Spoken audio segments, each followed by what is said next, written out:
કેજરીવાલને ફસાવવા માટે આ લોકોએ કેટલી મહેનત કરી, કેવા ષડયંત્રો રચ્યા. 100 કરોડનો શરાબ ઘોટાળાનો કેજરીવાલ ઉપર આરોપ લગાવ્યો. એ આરોપને ગમે તેમ કરીને મારી તોડીને સાબિત કરવા માટે બેફામ રૂપિયા ખર્ચ્યા. અને આજે શું થયું?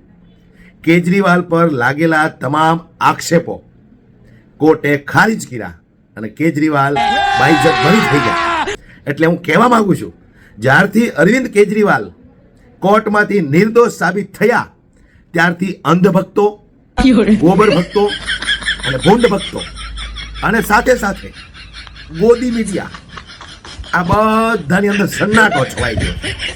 કારણ કે એને ખબર છે ભાજપનો કાળ બહાર આવી ગયો છે, ભાજપનો કાળ નિર્દોષ સાબિત થયો છે. આ અરવિંદ કેજરીવાલ છે, છોડશે નહીં એક કહીને.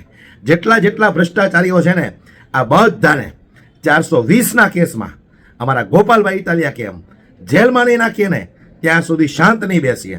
કારણ કે ખૂબ જનતાને લૂંટી છે આ લોકોએ, બેફામ લૂંટી છે. જનતાના રૂપિયા પૈસા બેફામ આ લોકોએ બગાડ્યા છે. એટલે અરવિંદ કેજરીવાલ નિર્દોષ સાબિત થયા એટલે તમામ અંધભક્તોની અંદર એક સન્નાટો છવાઈ ગયો છે.